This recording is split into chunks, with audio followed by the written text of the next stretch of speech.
Alors, bonsoir à tous. Bienvenue à cette rencontre d'information, soirée d'information pour les parents qui concerne les choix de cours de en fait, pour l'année prochaine, quatrième secondaire, les jeunes de quatrième secondaire, puis les jeunes de cinquième secondaire.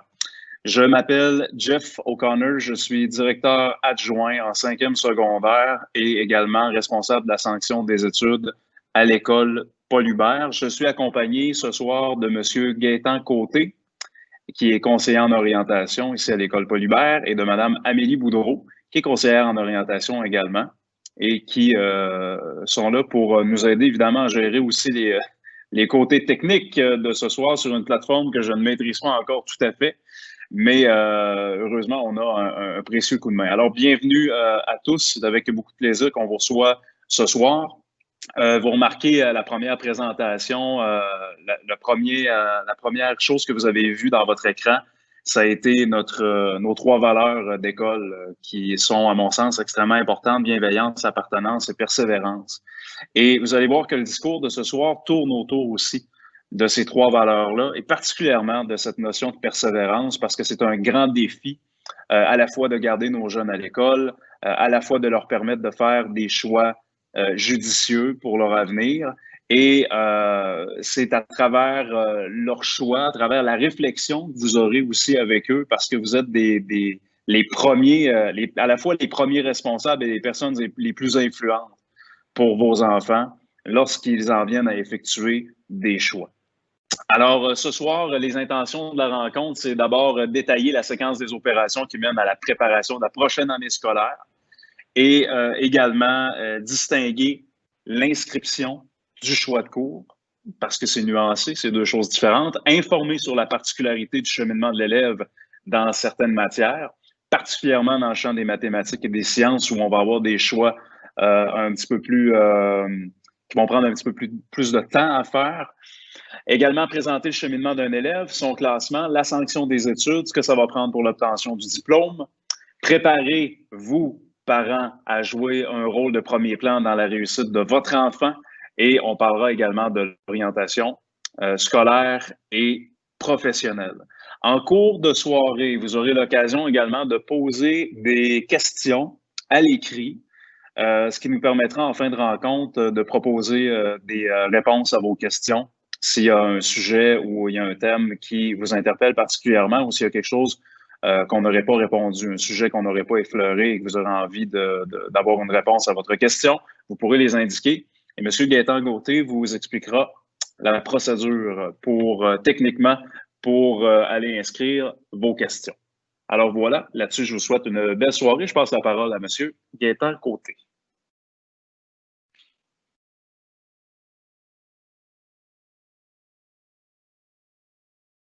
Pour la présentation dans la partie de droite de votre fenêtre. Et la partie gauche, la présentation. Monsieur Côté, votre micro. Ainsi que les pages. Et vous avez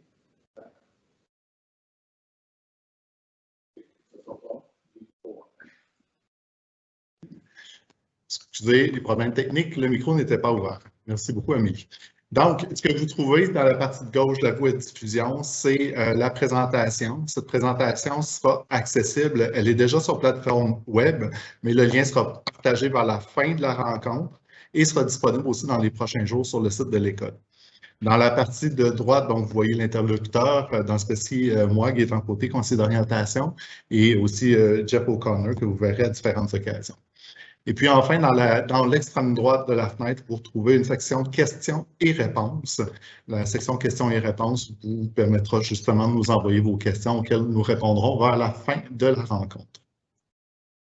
Donc, pour bien séquencer les événements et distinguer les différentes étapes de l'inscription et de la préparation de la prochaine année scolaire, vous retrouvez notre échéancier. Tout d'abord, en janvier, les parents sur le portail Mosaïque Parents recevront la consigne de procéder à l'inscription pour la prochaine année scolaire.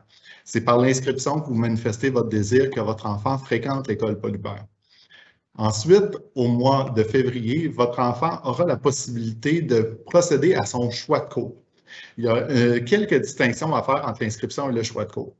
Dans l'inscription, vous manifestez le choix d'une école, mais aussi d'un programme ou un projet pédagogique particulier, comme les concentrations artistiques et sportives, ainsi que le programme d'éducation intermédiaire ou le PEI, ou encore une formation générale. C'est sur Mosaïque Parents que ça se fait. Malgré qu'on a cette information-là, puis qu'il est déjà prévu à l'avance certains choix ou certains contenus là, prévus dans le cheminement de votre enfant selon ce projet pédagogique-là, il y a aussi des questions complémentaires pour lesquelles on a des besoins comme école.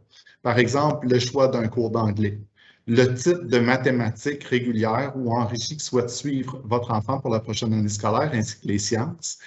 Et enfin, une série d'options qui sont proposées par l'école et qui sont au choix de l'élève. C'est l'étape qui se vivra au mois de février et jusqu'au tout début du mois de mars ou environ. Les dates, évidemment, vont vous être communiquées à chacune de ces étapes-là pour que vous soyez au courant.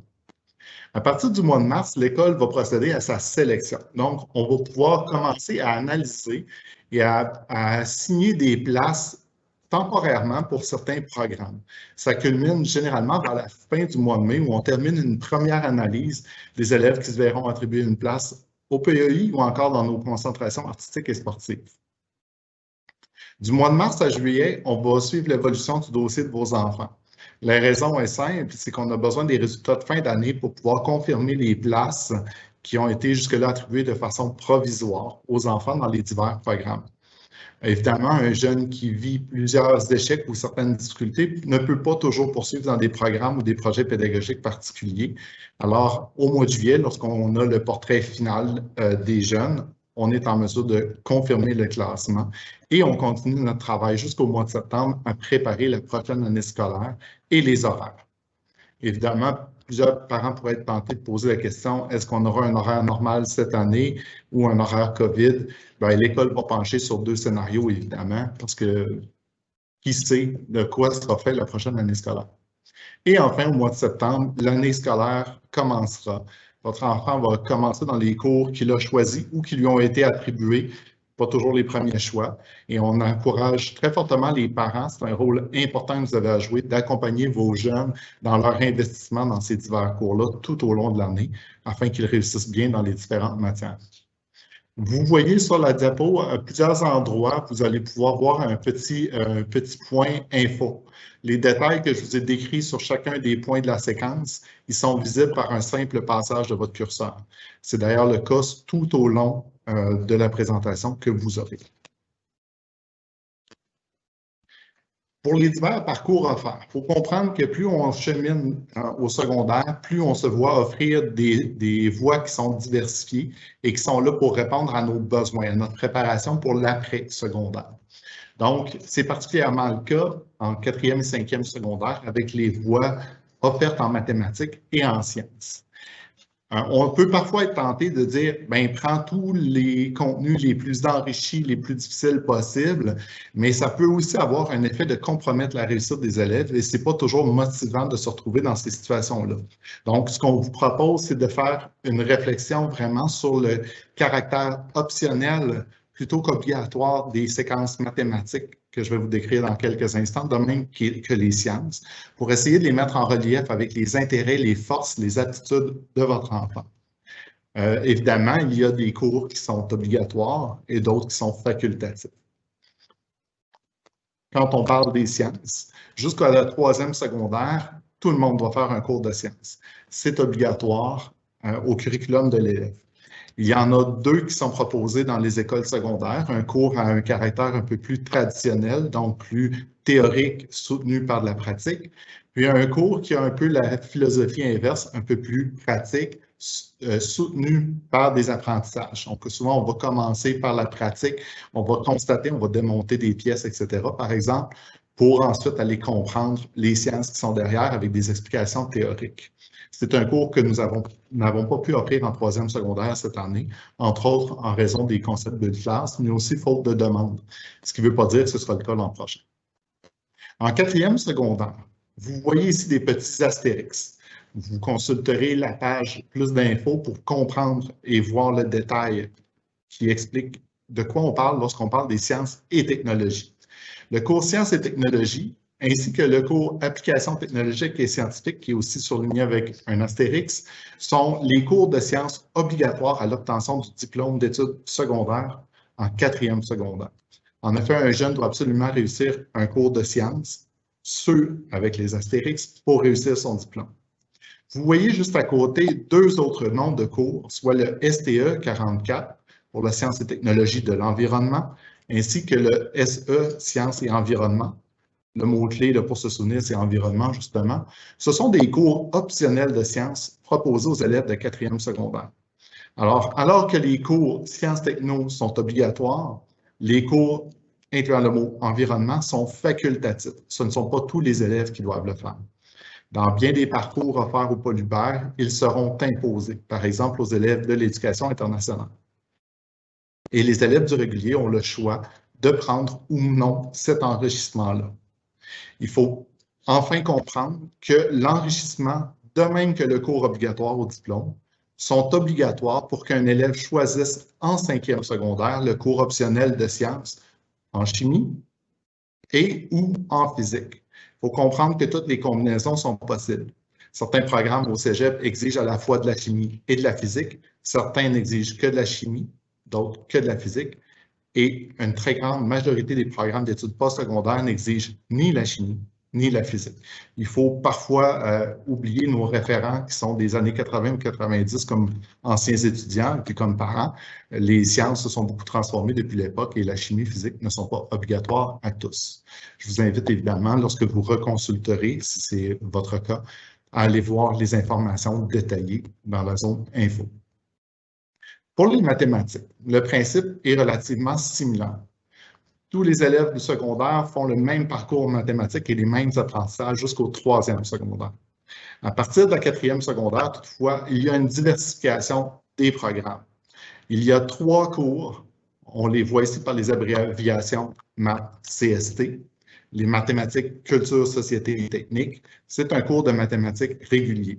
On l'appelle culture pour l'aspect toutes les professions à caractère artistique, le social, toutes les professions de la relation d'aide, et enfin, et non pas seulement relation d'aide, mais en caractère social, on pourrait penser au droit par exemple, aux communications et autres, et enfin technique pour les DEP, et plusieurs autres programmes qui n'exigent pas de mathématiques particulières au collégial.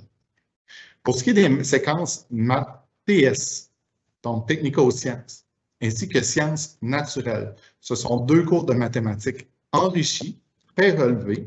Alors, on exige habituellement, comme école, des résultats de 75% ou plus pour attribuer ces cours-là aux élèves. Pourquoi? Parce que la réussite d'un cours de 4e secondaire en mathématiques est obligatoire afin de réussir et obtenir le diplôme secondaire. Ce n'est pas donné à tout le monde de faire ce niveau de mathématiques-là. Normalement, lorsqu'un élève commence un cours, qu'il soit régulier, donc le cours CST, ou qu'il soit enrichi, l'élève poursuit dans la même séquence vers le 5e secondaire. En 3e secondaire, l'élève fait son choix. Et en 4e secondaire, on lui redemandera s'il désire poursuivre la séquence telle que c'est prévu dans les devis du ministère ou si l'élève, au contraire, souhaite apporter un ajustement.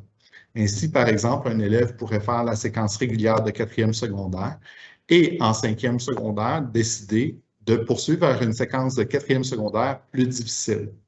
Vous verrez certaines annotations sur la présentation, puisque cette année, l'école a dû, dans le contexte COVID, suspendre l'offre du cours technico-sciences. Il sera offert en 4e secondaire pour la prochaine année scolaire. Évidemment, si tout se déroule bien.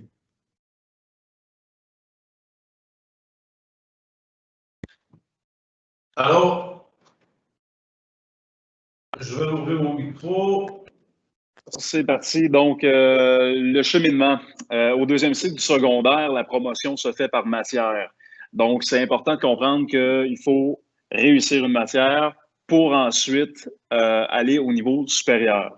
Évidemment, il y a des analyses de dossiers qui se font, mais une matière échouée doit être reprise avant de poursuivre au niveau supérieur. Puis, à chaque fois qu'on analyse un dossier, on le fait toujours dans le meilleur intérêt de l'élève pour finalement réduire le retard sans compromettre sa diplomation. Parce qu'on comprend que parfois, il peut y avoir des incidences qui font en sorte qu'on reconsidère le passage au niveau supérieur. C'est important aussi de préciser qu'il y a une différence entre accéder au niveau supérieur et faire un cours plutôt de niveau supérieur et être en mesure de le réussir. On a des programmes particuliers. C'est le cas, par exemple, du programme de soutien à la réussite, entre autres, pour ne nommer que celui-là, qui fait en sorte qu'on peut avoir des gens qui évoluent sur plusieurs niveaux. Mais évidemment, à chaque fois, on prévient toujours les jeunes dès leur 4e secondaire et même en 3e secondaire, on leur fait mention. C'est important de réussir chacun des cours qui est à la grille horaire pour éviter des retards substantiels par la suite. Il y a la notion de la sanction des études aussi que je tenais à vous expliquer ce soir parce que pour obtenir le diplôme d'études secondaires, encore là, ça a évolué depuis le temps où nous sommes allés à l'école aussi. L'élève doit cumuler 54 unités de 4e et 5e secondaire, dont au moins 20 de 5e secondaire. Et là, vous voyez dans votre écran aussi le descriptif de ces unités-là. On a besoin de 6 unités de langue d'enseignement de 5e secondaire en français. Donc, un examen final du ministère à la fin de l'année en 5e secondaire en français. Même chose au niveau de l'anglais en 5e secondaire. On a besoin des mathématiques de 4e secondaire pour obtenir le diplôme. Il y a 4 unités accordées. Les sciences de 4e secondaire, histoire de 4e secondaire, 2 unités en art de 4e secondaire, que ce soit art plastique, musique. Il y a certaines écoles au Québec qui offrent d'autres programmes d'art dramatique ou de danse, par exemple. Quoi qu'il en soit, c'est important de le nommer à vos jeunes parce que ces 2 unités-là, ils en ont besoin pour obtenir leur diplôme d'études secondaires. Et oui, c'est de l'art plastique, et oui, c'est de la musique, mais c'est important de les obtenir. Même chose pour la 5e secondaire, en éducation physique et à la santé, ou, et on dit bien ou, éthique et culture religieuse de 5e secondaire. Toutefois, comme on ne prévoit pas les événements de la vie, on ne peut pas jouer, on ne peut pas faire un pari qu'un cours soit réussi plus qu'un autre. Je me rappelle d'une certaine année où il y a quelqu'un qui se disait, ben c'est pas grave, par exemple, éducation physique, moi je suis un grand performant, puis si jamais je passe pas mon éthique et culture religieuse, puis je réussis pas, puis je suis en échec, c'est pas grave. Ben, il est arrivé une forme d'accident qui lui a empêché de poursuivre son éducation physique où l'enseignant n'était pas en mesure de faire la démonstration de sa compétence, puis on a eu un problème pour l'obtention du diplôme à cause de ce que je viens de vous nommer. Donc, c'est important que les jeunes, c'est ce que je leur nomme aussi en 5e secondaire à chaque année, c'est important qu'ils s'investissent et en éducation physique et également en éthique et culture religieuse. Ce n'est que bon pour eux pour la suite des choses. Puis, il faut savoir aussi que cette réussite-là, des cours obligatoires, n'est pas suffisante pour qu'un élève obtienne son DES. Et on le dit, la réussite de cours optionnels devient essentielle. Le soutien à la persévérance de l'élève pour chacune des matières, de votre part comme parent, fait réellement une grande différence et la recherche nous le nomme aussi.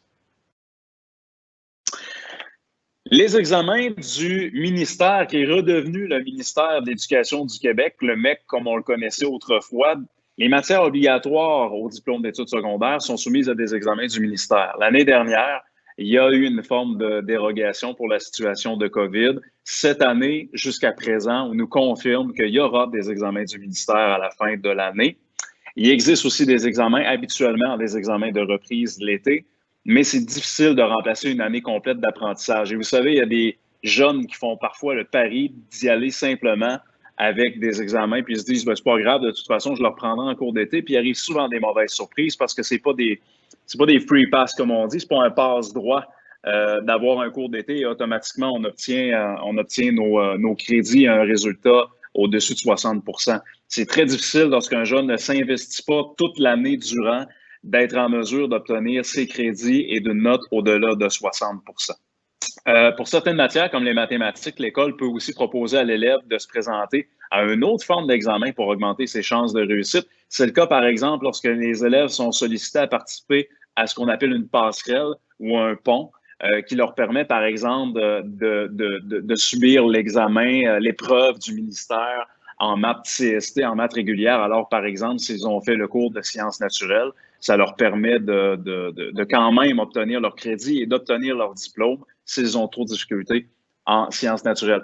Et M. Gaétan Côté, tantôt, parlait de des mathématiques SN, qu'on essaie de retenir les candidatures autour de 75 les élèves qui obtiennent 75 Et les statistiques nous le démontrent au Paul Hubert depuis des années. Les jeunes qui sont collés à un 60 en mathématiques et qui décident quand même de poursuivre en sciences naturelles ont passablement de difficultés, là.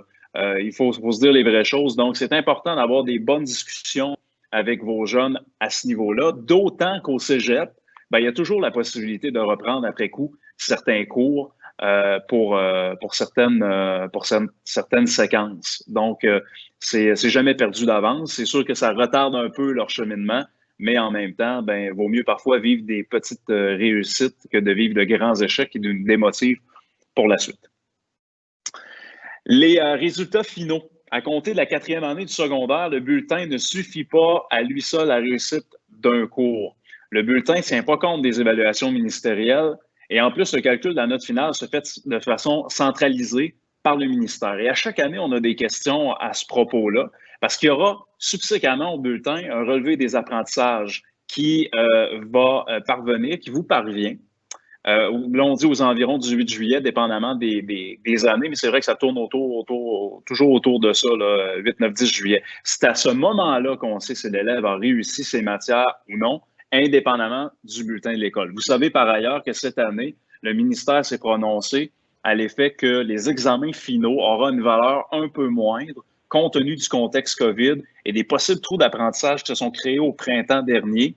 Mais sachez que nos enseignants, à partir de cet automne, font énormément de consolidation des apprentissages et de matières, ce qui porte à croire que nos jeunes seront, dans la mesure du possible, à jour pour la suite des choses et être en mesure de bien réussir leurs examens du ministère cette année. Donc, contrairement à une croyance qui est assez commune, les jeunes vous écoutent beaucoup. Vos enfants, adolescents, ils ont beau avoir 15 ou 16 ans, ils sont fortement influencés par votre opinion. Ça n'a pas toujours l'air de rester là, mais le message que vous voulez passer prend une très grande importance. Vous avez donc un rôle de premier plan à jouer lorsque vient le temps de les accompagner dans les choix qui se posent à eux dans les prochains mois. Une tendance qui est malheureusement lourde et pour laquelle on ne peut pas faire de blâme, évidemment, c'est de proposer aux jeunes, aux adolescents de prendre le gros kit, de prendre les mathématiques enrichies, la chimie, la physique, les sciences de l'environnement pour être sûr de prendre chimie physique en 5e secondaire. Or, votre accompagnement de votre enfant, vous devriez d'abord le diriger sur le fait d'être sensible à son intérêt, à son désir de s'investir dans des études. Un enfant qui prend un cours de mathématiques technico-sciences ou sciences naturelles, puis qui se retrouve à faire 1 heure de devoir, ou même parfois plus, à chaque fois qu'il a un cours de mathématiques, c'est quelque chose qu'on entend fréquemment des élèves pour qu'ils réussissent leur cours de maths en 4e et en 5e secondaire. Et c'est encore pire pour des cours comme la chimie ou la physique. Là, on s'attend à quand même plusieurs heures de travail personnel à chaque semaine dans ces disciplines-là.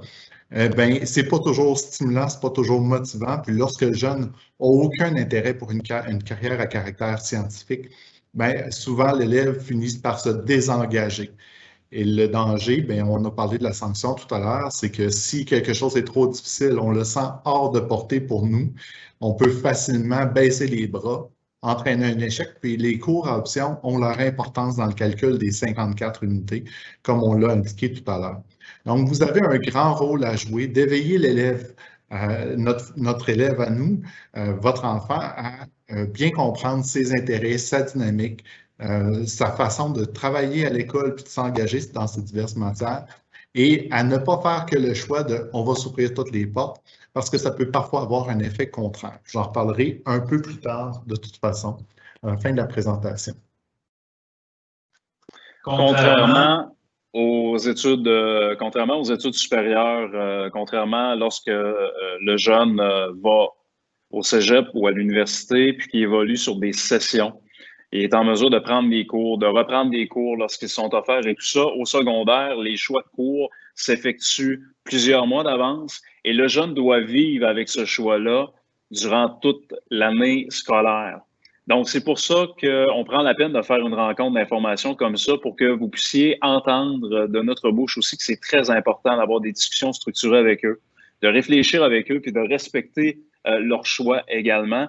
Comme M. Gaétan en a parlé il y a quelques minutes, le fait, par exemple, qu'on veut ouvrir des portes le plus possible, c'est sûr, comme parents, c'est ce qu'on désire pour nos enfants.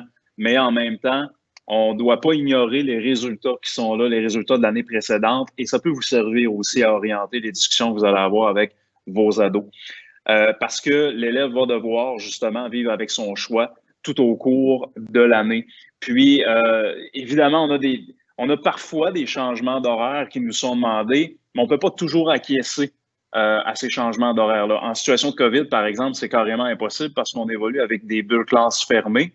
Et même lors appelons-la la vie habituelle, sans COVID, ben, c'est pas garanti qu'on puisse faire un changement de cours parce que parfois les groupes sont trop nombreux, il n'y a pas de place pour l'élève, puis ça implique parfois qu'on n'est pas en mesure de lui offrir les cours dont il a besoin pour l'obtention de son diplôme avec les changements demandés. Donc, il y a toute une analyse de dossier qui doit se faire et on doit la faire de façon minutieuse. C'est pour ça que lorsque vient le choix de cours, il faut faire un choix de cours éclairé, puis on sait que ça va être valide pour l'année suivante également. En ce qui a trait à l'orientation scolaire, donc, on vous a à plusieurs reprises dit ce soir qu'il est important de faire un choix de cours fondé sur une réflexion qui tient compte des intérêts professionnels futurs de votre enfant. On est bien conscient qu'au stade où on est, s'il est en 3e secondaire et même s'il est en 4e secondaire, ce choix peut lui sembler très loin. Il peut être vraiment pas prêt à faire un choix de carrière. Et là, quand on arrive, on lui expose, tu peux faire un choix de mathématiques qui peut te servir comme préalable pour l'admission au collégial ou qui va devenir essentiel si tu vis certaines formations universitaires. De même que de la chimie, de la physique ou des sciences qui sont optionnelles, c'est une lourde tâche. Ce n'est pas simple. Il faut savoir que l'élève devrait nécessairement faire le choix en fonction de son aisance, de son confort à affronter les cours qu'il devra faire l'an prochain. Pour certains, c'est facile. Il y a un intérêt pour les mathématiques. Il y a une aptitude qui est là aussi, de même que pour les sciences. Dans ces cas-là, les élèves sont souvent portés à les choisir en se disant « c'est pas grave, puis en plus, si j'en ai besoin, je les aurai ». Mais pour plusieurs élèves qui sont un peu plus frileux à l'égard de ces matières-là, de ces disciplines-là, il faut faire attention parce que le pousser vers ces choix-là, s'il n'est pas encore convaincu d'en avoir besoin, c'est peut-être de l'amener dans des situations d'échec qui vont fragiliser la qualité de son dossier scolaire. J'aime malheureusement prendre l'exemple de technique policière. Un élève qui a besoin d'aller en technique policière n'a pas besoin de chimie, de physique, ni de maths enrichies. Et s'il les prend, bien, il va peut-être avoir un résultat de 4 ou 5 % de moins en mathématiques. On sera fier de lui parce qu'il a fait des mathématiques très enrichies. Par contre, à 4 ou 5 % de moins qu'un élève qui a des mathématiques régulières, il vient d'affecter son dossier pour admission en technique policière. Je prends cet exemple-là parce que ça frappe l'imaginaire. Mais c'est vrai pour plusieurs autres programmes qui sont contingentés au collégial. Le fait de prendre le mauvais préalable, le mauvais chemin, peut avoir une conséquence qu'on ne peut pas peser à la légère à ce stade-ci. Rassurez-vous à l'effet contraire. Un jeune qui n'aurait pas pris des mathématiques enrichies, qui constate en avoir besoin plus tard, il y a plusieurs façons de s'y reprendre, de rééchapper. Oui, parfois au coût d'une année scolaire supplémentaire, mais pas toujours. Le service d'orientation, nous sommes plusieurs personnes, je suis un de leurs porte-parole aujourd'hui, mais nous sommes plusieurs à pouvoir les accompagner à identifier la stratégie la plus adéquate, considérant le cheminement passé et les objectifs futurs. Et aussi leur degré d'aisance avec cette année de supplémentaire-là, qui est hypothétique bien sûr, mais qui peut devenir très profitable dans leur cheminement scolaire. Enfin, il ne faut pas négliger d'autres voies. Parce que quand on parle de préalable de mathématiques, de chimie, de physique et même de sciences, technologie de l'environnement en 4e secondaire, ce sont des cours qui servent de préalable pour des formations collégiales. Or, il y a autant de formations de niveau DEP que de techniques et de préuniversitaires au cégep. Et quand on parle de DEP, plusieurs élèves seront déjà admissibles après leur 4e secondaire à l'ensemble des diplômes d'études professionnelles, à une exception près. Donc, parmi les voies professionnelles, il faut rester ouvert à tous les scénarios qui peuvent rendre nos jeunes heureux. C'est parfois faire des deuils sur certaines ambitions que nous avions nous-mêmes pour nos enfants et parfois un réajustement pour eux qui est mieux pesé par rapport à leurs valeurs, leurs intérêts, puis aussi leur désir d'étudier pendant les prochaines années. Alors, soyez toujours conscients de ça. Il y a de la formation de qualité pour tous, puis il y a un avenir professionnel pour tous aussi. Sur ça, je vous laisse une dernière fois avec M. Paul Conner. Ben, on est déjà à la fin de la présentation et c'est vrai qu'il y a un grand retour de son quand on ne ferme pas nos micros, je l'ai eu dans les oreilles. On est à la fin de notre présentation. On va répondre à vos questions. Retenez bien que vos jeunes, pour converser avec plusieurs d'entre eux au fil des années aussi, puis je suis au Paul Hubert, ça fait un petit bout de temps, et je sais qu'ils respectent énormément votre point de vue, votre opinion. Et je le nomme à chaque année lors de ces rencontres-là d'information parce qu'on a parfois l'impression, des ados étant des ados, que ça leur passe par une oreille et ça sort par l'autre, mais bien au contraire, ils respectent énormément votre point de vue. Vous êtes des personnes importantes pour eux. Donc, quoi qu'ils en disent, quoi qu'ils sortent de leur bouche après votre réaction, ils vont y réfléchir. Puis les informations qu'on vous a données ce soir sont essentielles pour être sûr d'avoir des discussions vraiment structurées avec eux. Merci d'avoir été présent et on vous souhaite une excellente soirée.